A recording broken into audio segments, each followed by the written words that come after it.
Hello. Today we're going to be talking about specifically the Montessori approach and the Reggio Emilia approach.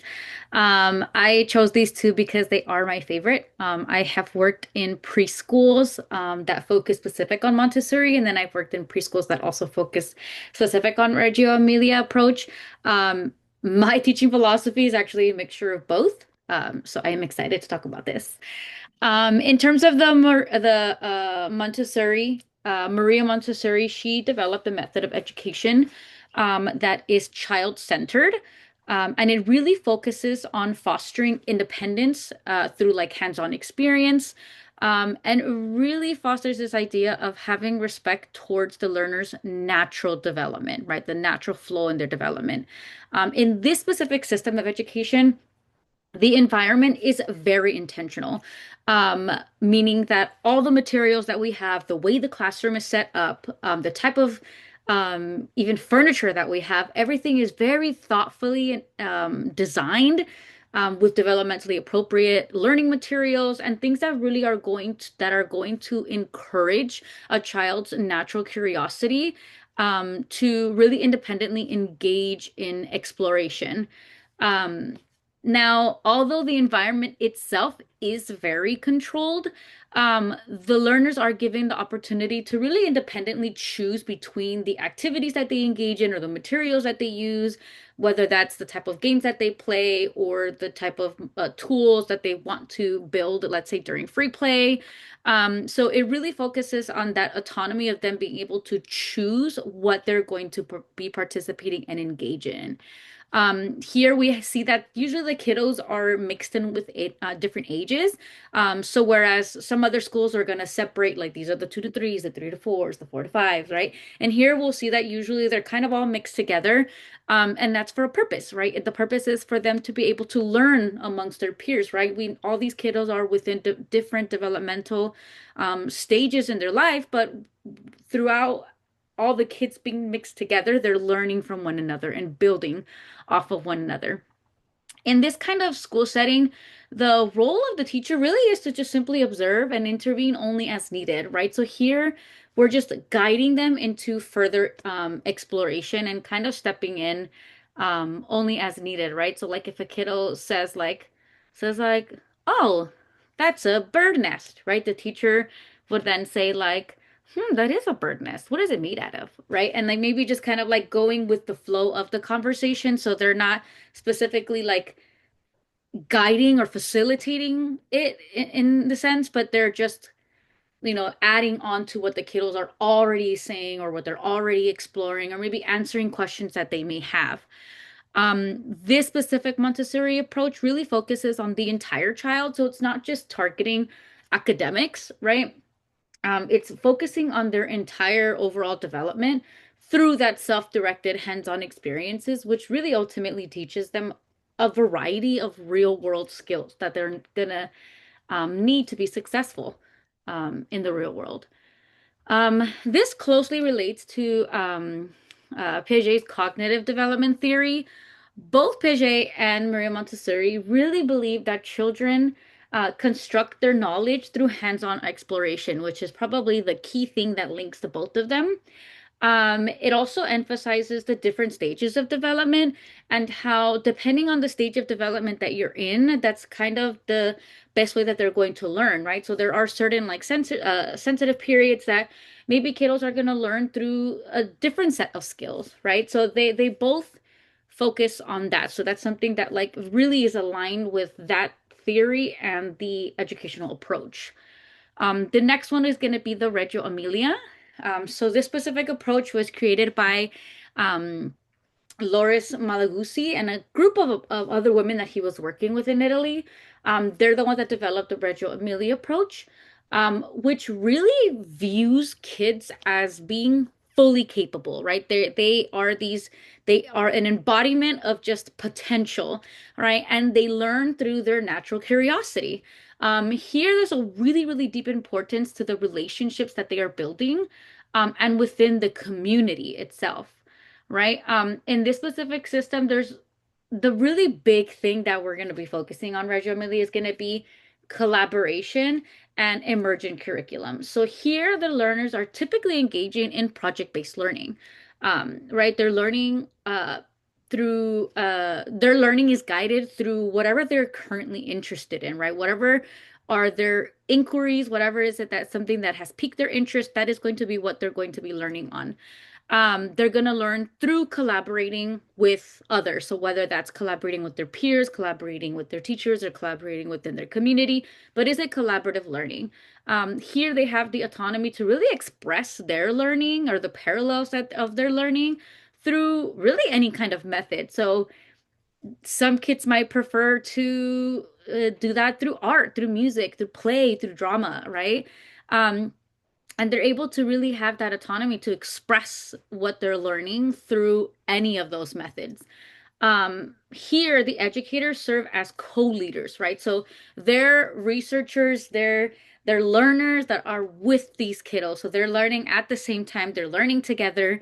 And the educators are there to really document the students' progress, and then adjusting their curriculum to the student interest, right? So maybe the kiddos are going to start off liking the ocean, and then we realize that they like sharks. So maybe we're going to then shift, instead of talking about all the ocean creatures, we're going to talk about the species of sharks, right? So it's going to go based on what the kiddos are specifically interested in.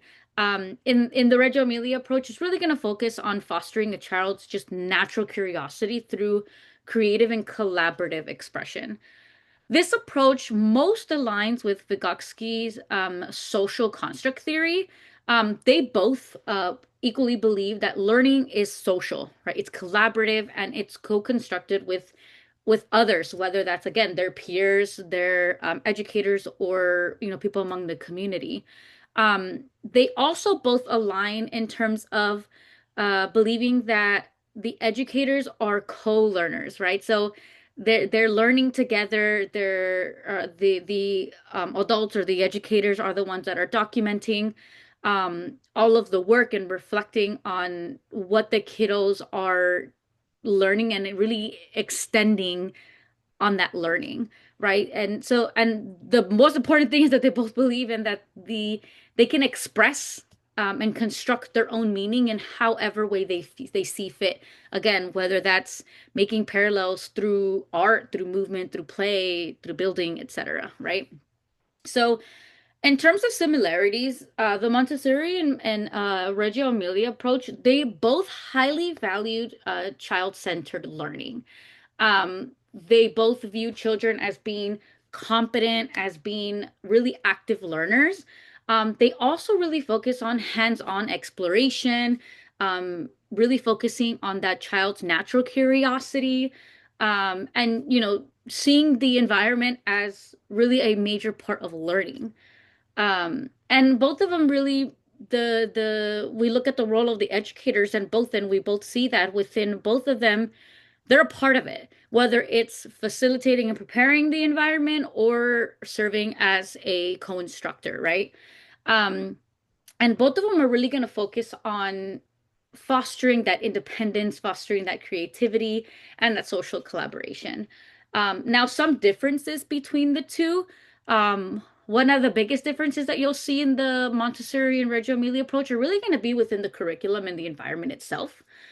In the Montessori environment, everything is intentional, right? The from the way the classroom is set up, from the furniture that is used, from the toys, the materials that is within access for the kiddos, everything is very intentional and very prepared. Um, Although it's still gonna give them that autonomy, but it is very intentional. Versus we look at the Reggio Emilia approach, and it's really just an emergent curriculum, right? So the materials may change depending on the kiddos' interest, right? And it's project based. So it's not going to be these are the 10 materials that you guys are going to use. Go ahead and pick whatever you want. In this case, it's like, well, what do you want to talk about? And then we'll kind of go with the flow of like whatever you guys want to do. And the materials will come as we're furthering that inquiry, right? Um, Another one is going to be the role of the teacher, right? In the Montessori, we see that the teachers are really stepping back, right? They're kind of observing what's going on, and they're interjecting when needed, but they're allowing the kiddos to kind of be the ones to set that tone and facilitate the things, and they're just really expanding on their learning. Versus we see in the Reggio Emilia approach, they're not just sitting back and observing, they're actually actively learning with the kiddos and acting as that co-researcher, right? We're investigating together and we're collaborating with one another. So that's another major difference. And then the last one is really going to be the assessment part of things. The Montessori is really going to be based on mastery of skills, based on the materials that they're given through observation. Whereas the Reggio Emilia approach is really going to focus on like the documentation provided in terms of like maybe that could be kiddos' portfolios, and that'll really show their progress in their learning and how they're making parallels to whatever they're learning to how they express that, right? So those are kind of like the key differences in that. Um, in terms of real world experiences, again, I've worked in preschools that are both. Um, and so I guess here it's just kind of targeting like what 2 to 5 is typically what we worked with, and in a typically developing classroom with typically developing kids, something as simple as a Montessori activity could be. Maybe we're going to be practicing our fine motor skills, right? So all of the materials that are put out are going to be very specific to targeting that fine motor development and building the muscles on our hands, right? And so within that, um, they get to decide, okay, maybe I'm gonna do puzzles, maybe they're gonna play with some stickers, right? Maybe they're gonna do a couple of different things, but everything is going to be very targeted to that, like that fine motor development. And the teacher's really just going to be observing and intervening as needed. Oh, maybe we can peel it this way, kind of just like supporting them within that. In terms of a special education classroom, just because I focused on special education and my son has autism, um, for this one, it's very integrated within that too, in terms of like what is appropriate for them to be able to learn. Um, we see here that in a typical classroom with children with autism or maybe other children with other kind of disabilities, they might have materials that are adapted to help them really facilitate that learning.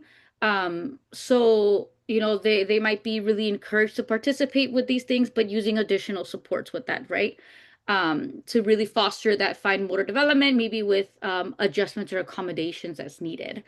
Um, right? In terms of the Reggio Emilia, thinking of a classroom that maybe we're out on the playground and a kiddo sees a bird, right? They see a bird nest and they're like, why are the birds collecting sticks all the time, right? So based on that question of the child showing interest in the why are the birds are collecting sticks, maybe now we're going to talk about what a nest is and what is the purpose of the nest, and kind of going into that. And then now we're going to start learning about what the nesting process is, and we're going to be examining together. Maybe we'll watch a couple videos. Maybe we're going to be hands-on making our own nests, right? Um, and then within that, I'm going to be documenting what it is that they're doing. So maybe they're making a nest, maybe they're drawing a nest.